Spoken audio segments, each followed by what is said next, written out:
जय महाराष्ट्र. काय म्हणता मित्रांनो, तर आज सकाळी सकाळी आले होते माझ्या क्लासचे पोट्टे. चल म्हणे फिरून येऊ म्हणे. तर मग काय, मी बसलो त्यांच्या गाडीवर. मग आपण गेलो सूर्यमच्या घरी. त्याला आवाज दिला तर तो झोपेमध्ये होता रे. मग काय, त्याला पण म्हटलो चल फिरायला. तर मग तो चप्पल वगैरे लावला, काढली ना मग त्याने आपली गाडी. निघालो ना मग आम्ही आमच्या गाडीचा चौथा गेअर टाकून. पण आमच्या गाडीला तर गेअर आहेच नाही.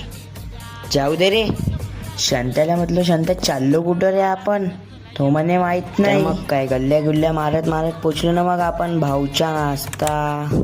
तिथं पोचताच शांत्या सगळ्याकडून पैसे घेत होता रे बा. मग शांत्याने दिले ना त्या भाऊला कुपन. भाऊने मस्त तर्री वगैरे मारली. मग काय, उत्कर्षला विचारत होतो कसे आहे आलू वंडे म्हणून, पण उत्कर्ष तर खाण्यात बिझी होता. मग यशला विचारलो, यश तर जमलं रे बा म्हणे. विचारलो, तो तर ओटको चुमनेवाली चीज आहे म्हणे. मी पण ट्राय केलो. मग मी पण म्हटलो भाऊ बेस्ट. तर मग काय, आमचं खाणं वगैरे झालं. हे तर मस्त हात वगैरे मिळवले. तर मग शांत्यानं तर फुल कॉन्फिडन्स मध्ये म्हटलं जय महाराष्ट्र. मग काय, आपण पण गाडीवर बसलो, निघालो मग आपण घराकडे. चला तर मग भेटू पुढच्या ब्लॉग मध्ये. तेव्हापर्यंत बाय मित्रांनो.